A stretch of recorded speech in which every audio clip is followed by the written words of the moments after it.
La modificación de ese reglamento, ¿de quién depende? Es del Ejecutivo. Del Ejecutivo, claro. Pero yo desde un principio sabía y me opuse a que ese tema fuese al CES. Eso fue una mala idea del liderazgo político dominicano, de los líderes políticos. Porque el CES está controlado por grupos empresariales y sabemos que los grupos empresariales poco les interesa la suerte del país y el tema migratorio. Sencillamente ellos les importan sus intereses y punto. Y caemos en este tema de un nuevo plan de regularización, que es lo que se quiere, en definitiva lo que se quiere. Claro, no lo dicen de esa manera, no exigiendo prácticamente ningún documento a los indocumentados. No, tienen que, el tema es precisamente que ese reglamento de aplicación de la Ley General de Migración no debe ser tocado. Y en eso tenemos que, porque recuerda que esos indocumentados venían normalmente al corte de la caña, se fueron quedando, formando guetos, luego pasaban a la construcción, porque pagan mejor, y al dejar libre, vacante el tema de la caña, venían otros haitianos, y entonces se hacía un círculo vicioso, definitivamente. Es una democracia que solamente beneficia a unos pocos, que no les interesa la suerte del país. Solamente les interesa el dinero, lamentablemente.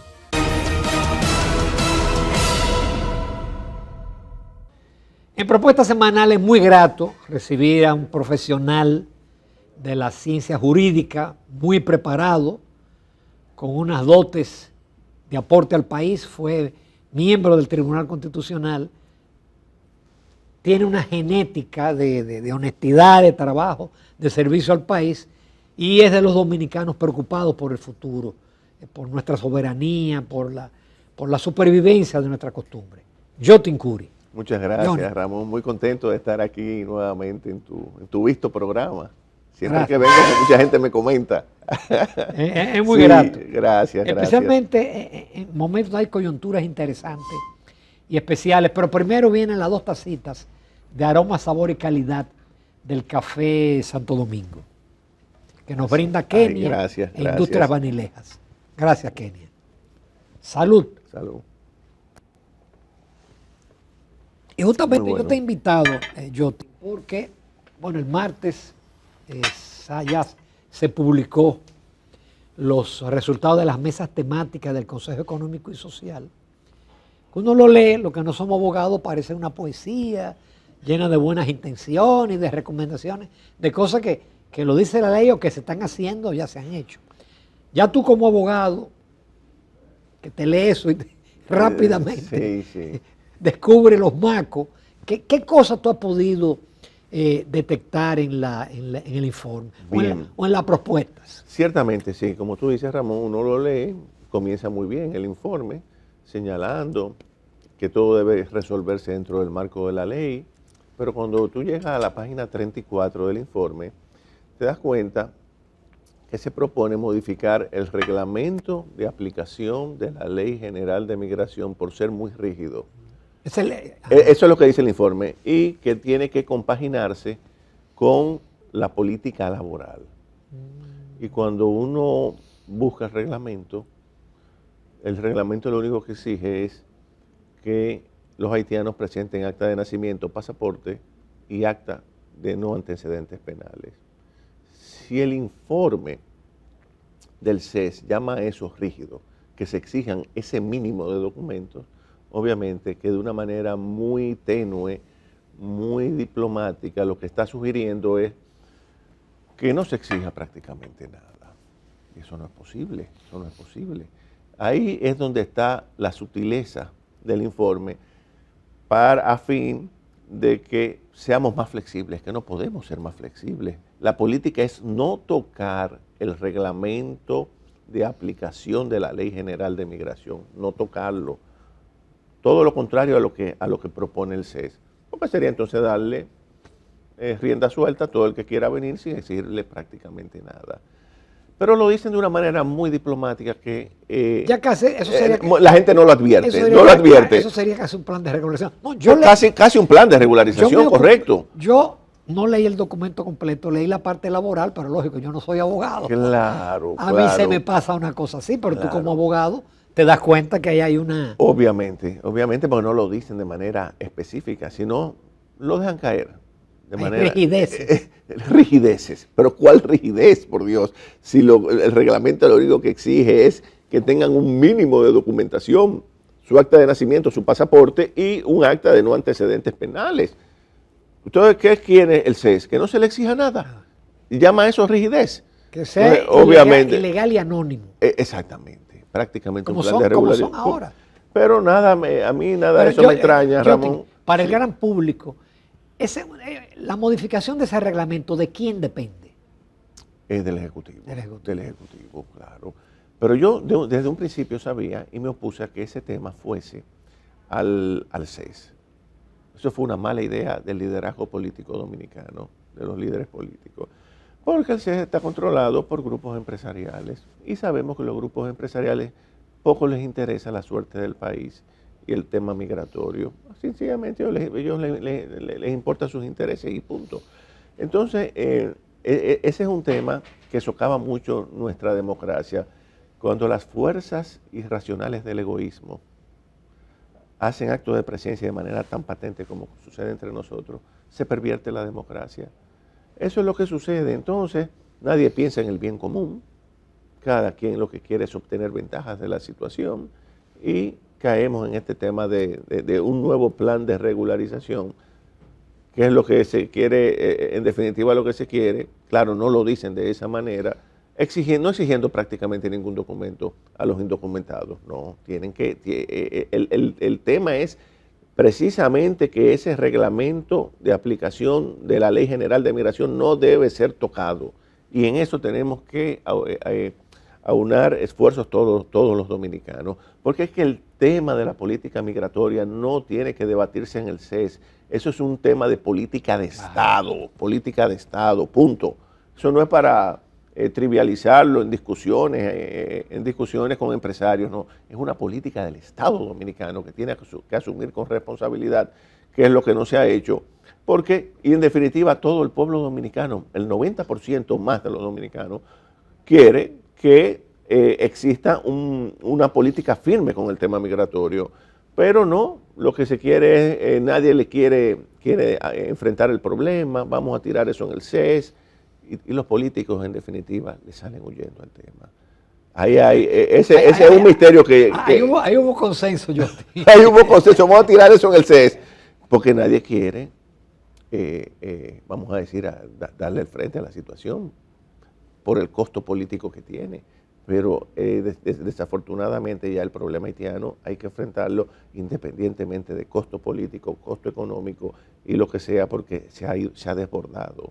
Se ha desbordado, como se ha desbordado el tema también de la corrupción que hemos visto. Eso vamos ahorita. Vivimos en una democracia muy precaria. Yo le decía a mis estudiantes en estos días que nosotros no vivimos realmente en una democracia bien vistas las cosas, porque una democracia no es solamente ir a votar cada 4 años, es una justa y equitativa, la democracia económica, repartición de la riqueza, que es lo que menos sucede, el concepto de democracia económica. Y aquí hay una concentración. Una cosa obscena. Entonces, y una pobreza creciente que amenaza, obviamente, la estabilidad del sistema. No, yo te quería llevar a la parte de la gravedad de Haití. Es decir, se puso las esperanzas en 2.000 policías de Kenia. Eso todo el mundo sabía que no es verdad que 2.000 policías de Kenia mal pagados iban a enfrentar a estas bandas armadas. Exactamente. Bueno, ya el presidente de Kenia dijo que no, que en septiembre, octubre ya salen. Pero uno no tiene una idea clara de qué piensa Trump o Marco Rubio. Por lo menos no nos presionan como nos presionaban los demócratas. Exactamente. Pero ellos van a dejar que eso siga así, porque cada vez es peor. Sí, ciertamente también se han desentendido los republicanos con el tema haitiano. Definitivamente nadie quiere hacerle frente a la situación, ni siquiera a nivel internacional, pero nosotros no podemos cargar con ese trasiego, porque entonces el problema es que cruzan de este lado, es lo que más cerca les queda. Y hay una mafia en la frontera entre dominicanos y haitianos, y viven penetrando en las redes sociales, se ve constantemente. Entonces luce como que el gobierno ha tirado la toalla. Hemos adoptado una política de laissez-faire, laissez-passer. Deportamos 3 o 4, pero Sí, exacto, pero te entran 500. te entran 1000, 500, exactamente. Entonces estamos muy por detrás del problema, muy por detrás, muy por debajo de la situación, cuando deberíamos tener una política firme, por lo menos de control fronterizo, que ni siquiera se habla de eso. Observa que los funcionarios no están en eso, ninguno. El tema se debate en los medios, pero de ahí no pasa. Sí sabemos que en este país todo es mediático. Entonces, es un problema muy serio que hay que darle la situación, y la idea reitero, de haber enviado al Consejo Económico y Social ese problema fue sencillamente muy lamentable. Se sabía que de ahí no iba a salir nada que sirviera, y efectivamente ahí está de manera encubierta, que se modifica el reglamento y que no se le exija prácticamente ningún documento a los ilegales, a los indocumentados. Eso no es posible. Tenemos que mantenernos firmes en que ese reglamento no se puede tocar. Las otras recomendaciones tienen que ver con política de Estado. Y un Consejo Económico y Social no puede dictar cuáles son las políticas de Estado. Exactamente, exactamente. Incluso me dicen, Ramón, amigos que trabajan que tienen que ver con establecimientos turísticos, que los establecimientos turísticos, la mayoría tienen 2 nóminas. Una, empleados del hotel, donde ahí se cuidan de no emplear indocumentados, o muy pocos. Y otra, los de mantenimiento de villas. Y ahí todos los jardineros, todos los trabajadores, todas las sirvientas son haitianas. Entonces también emiten o están unos carnés, no sé cómo, en combinación con las autoridades, unos carnés del año pasado, de fecha del año pasado, que están en las redes, de nacionales haitianos, y que con esos carnés que entran y salen a los hoteles. O sea, no hay control de nada, ni de emisión de carnés. ¿Qué tiene que hacer la Dirección General de Migración? Exigirle a esos hoteles, muchos de ellos en la zona este, la mayoría, la lista de sus empleados, tanto del hotel como de los que se dedican al mantenimiento de las villas, y cruzar con el listado que yo me imagino que tiene la Dirección General de Migración, y ver cuáles están de manera legal y cuáles están de manera ilegal entre nosotros. Que yo imagino, porque quizás no tienen nada. Porque vivimos en un desorden tan... Te doy un dato, no solamente en los hoteles, sino en proyectos de segunda vivienda. Yo tengo en el este una casa en un proyecto de segunda vivienda, y todos los jardineros y todos los que lavan las piscinas son haitianos. Todos. Por supuesto, yo me jacto que yo tengo un dominicano. Correcto. Claro, me sale más caro, pero yo tengo un dominicano que me lava la piscina y que me corta la grama. Exactamente. Y que me atiende, pero todo, y usted ve los haitianos que entran desfilando. Sí. Entran y salen y viven en tugurio cercano al proyecto, Así es. Y no los molesta a nadie, porque yo imagino que tienen su carnecito. Exactamente, tienen su carnecito. Entonces, aquí no hay una política. Incluso aquí en todas las torres de lujo de esta capital, los empleados son haitianos, incluso uno lo ve como conserjes, que ni siquiera hablan bien el español. Eso eran los obreros que se quedaron. Los obreros de menor preparación. Claro, que no son albañiles, que se quedaron. Y como tú dices, son los que están atendiendo a la gente. En el DEC, atendiendo a la gente. Exactamente, porque recuerda que esos indocumentados venían normalmente al corte de la caña, se fueron quedando, formando guetos, luego pasaban a la construcción, porque pagan mejor, y al dejar libre, vacante el tema de la caña, venían otros haitianos, y entonces se hacía un círculo vicioso, y eso se ha ido engrosando, incrementando con el discurrir del tiempo, y hoy tenemos ya una población haitiana muy numerosa, más de la que podemos soportar. Incluso no tenemos control. Yo te puedo dar testimonio, Yotin, porque mi primera carrera es ingeniero civil, y yo ejercí la carrera. Hace 40 años, los haitianos solamente eran peones o excavadores. Exactamente. Hoy en día, en una construcción, yo dejé la construcción hace 20 años, todos son haitianos. Todos. Quizás puede ser el electricista, cuestiones así más delicadas, o el plomero, pero todos son haitianos. Exactamente. Entonces la ley del 80-20 no se cumple. No se cumple. Se cumple al revés. Entonces, ¿qué hacemos nosotros? ¿Qué es lo que yo digo? Aprobando nuevas normativas, nuevas leyes, si no las cumplimos. Si no se cumple, no hacemos nada. Yo digo, la fiebre no está en la sábana. No es aprobar nuevas leyes ni discutir en el CES, es tomando, es acción lo que se necesita. Mano firme, determinación y coraje para defender ese problema, pero veo que los políticos evaden, no sé qué nervio paralizante. A la vuelta de 10 o 15 años habrá más haitianos que dominicanos de este lado. Lamentablemente. Ese es el problema. Se va a diluir la nacionalidad, nuestros valores, nuestras costumbres. Y ya, habrá una fusión de facto, de hecho. Exacto. Ese es el camino que llevamos. Por eso yo digo que esta mal llamada democracia, Ramón, ha fracasado. Definitivamente. Es una democracia que solamente beneficia a unos pocos, que no les interesa la suerte del país. Solamente les interesa el dinero, lamentablemente. La idea del bien común ha desaparecido. Todo el mundo quiere llegar al Estado a resolver sus problemas. Nadie quiere resolver los problemas del país. Entonces, ¿qué hacemos?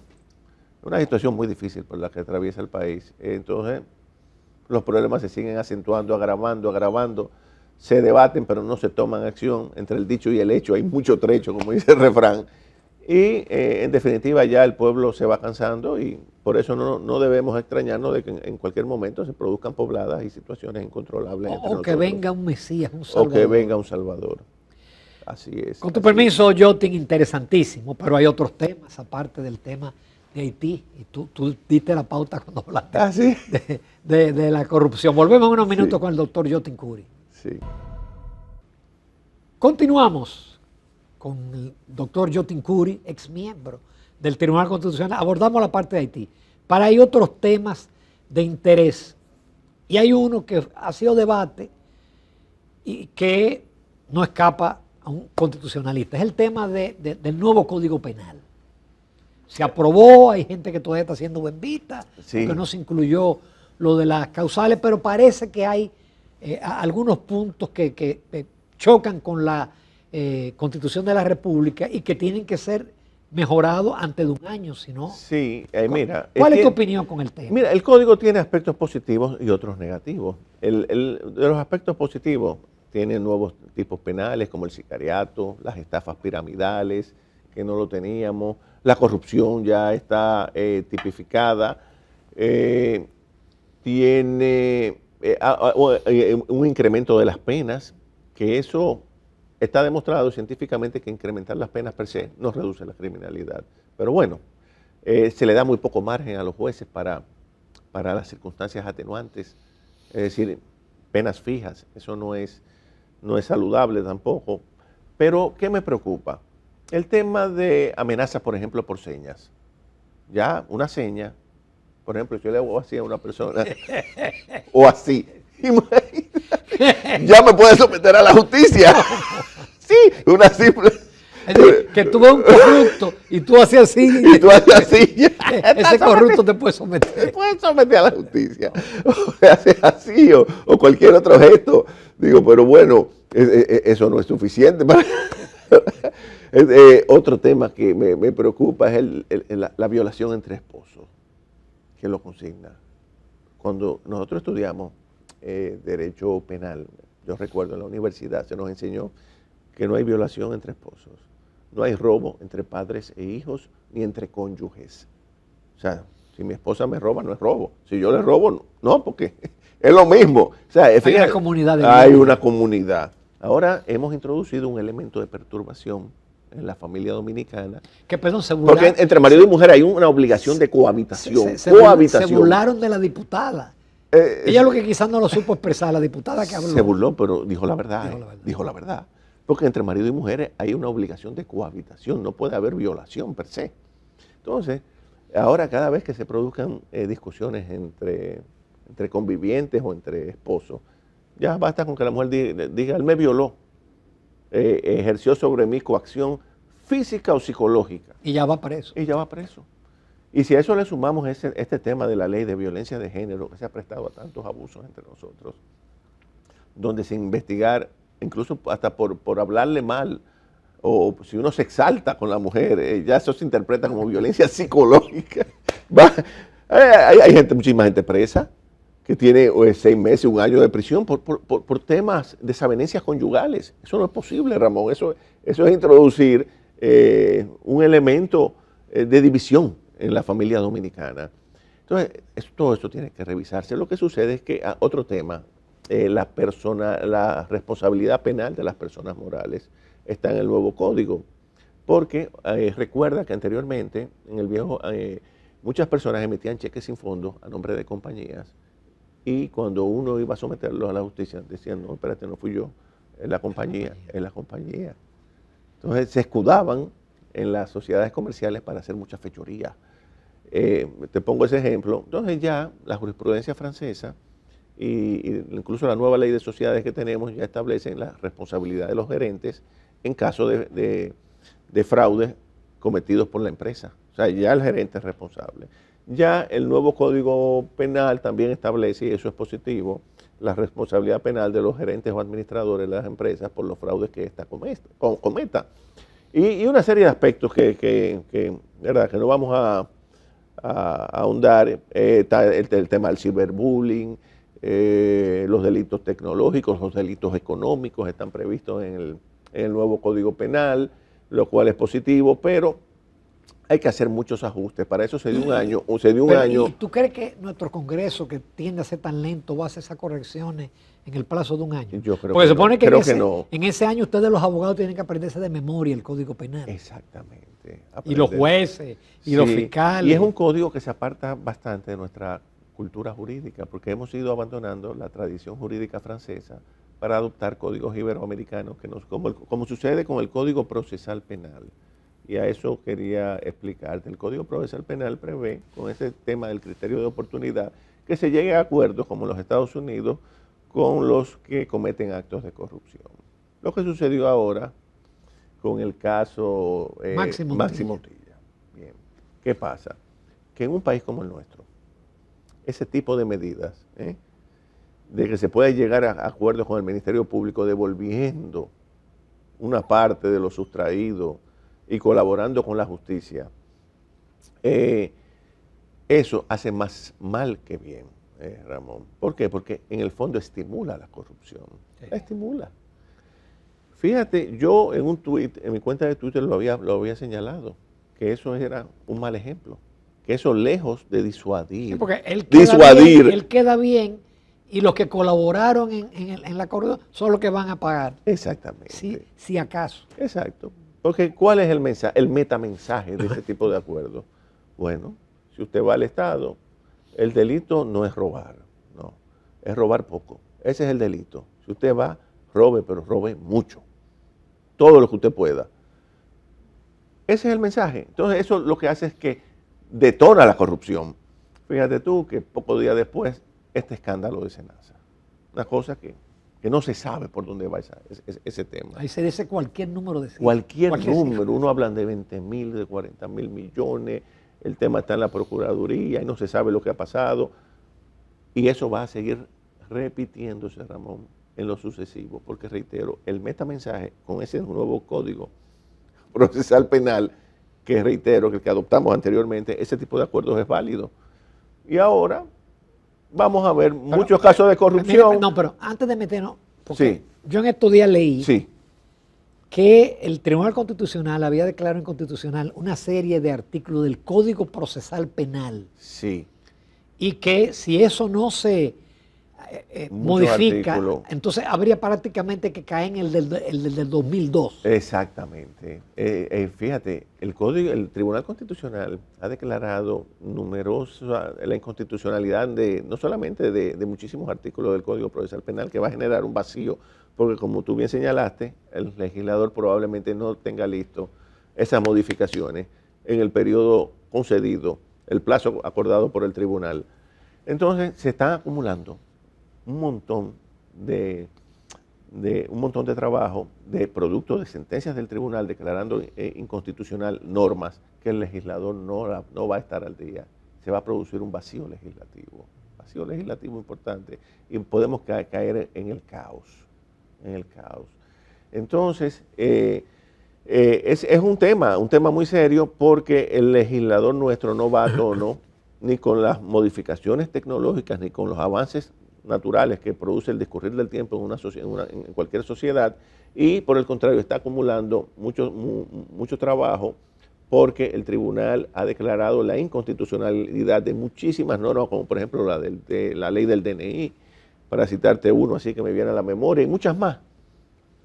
Y da un plazo para que se apruebe, sea discutida y aprobada otra ley en ese sentido, pero no lo están haciendo. Y todo eso se está acumulando. Entonces, en ese sentido, caemos en una situación de una anomia institucional ilegal muy peligrosa. Vamos a ver qué sucede, pero reitero, ese tipo de disposiciones de colaboración no debe dar lugar a que sean excluidos del expediente, ni se le borre el delito y que sea una especie de borrón y cuenta nueva, porque, reitero, el mensaje que se envía es: si usted va y lo va a hacer, hágalo a gran escala para que pueda pagar abogados, pueda pagar Ministerio Público y se quede con una buena parte. En Estados Unidos lo que reducen es la pena. Es la pena. Pero el individuo va preso. Va preso, correcto. Y además es un sistema donde hay instituciones sólidas, muy fuertes. En Estados Unidos no se juega. Pero aquí no, aquí tenemos instituciones muy débiles. Entonces, ese tipo de normativa, cuando tú tienes una estructura institucional tan floja como la nuestra, no es lo más aconsejable. Y ahí lo estamos viendo. Y se va a seguir observando en el futuro grandes escándalos cada vez mayores, producto de esas disposiciones, que el mensaje es ese. Que uno se pregunta, Jotin, y ya casi estamos en los últimos minutos, oye, hay casos de corrupción del pasado gobierno.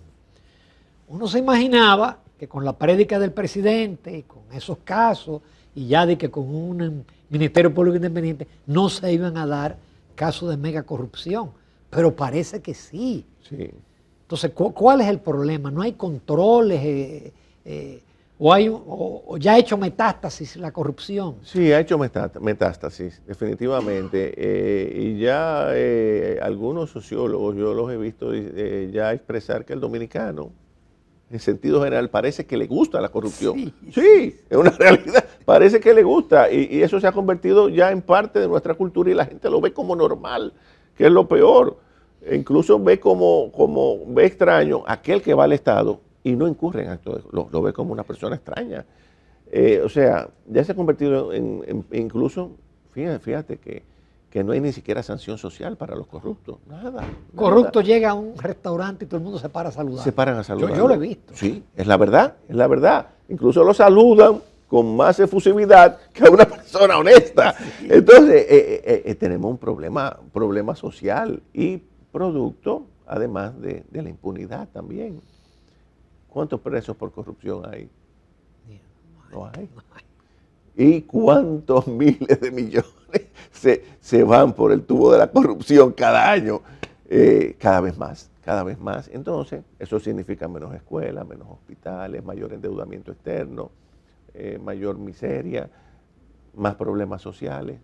Entonces, aquí tenemos que hacer conciencia sobre el cáncer de la corrupción, que es, reitero, el principal enemigo de la democracia. Lo que más erosiona las bases del sistema es la corrupción, pero aquí lo vemos normal, y reitero, es como dice un sociólogo que vi en días pasados, al dominicano le gusta, parece, en sentido general, y se ha acostumbrado ya a ver la corrupción como algo normal, lo cual es muy lamentable. Jotin, muchísimas gracias. Gracias. Hemos abordado en 30 minutos prácticamente todos los temas. A veces uno se siente pesimista, pero esa es la realidad. Es la realidad, es la realidad. Totalmente de acuerdo contigo. Así es. Te agradezco mucho. Gracias. Continuamos, Amable Inteligente, con Propuesta Semanal.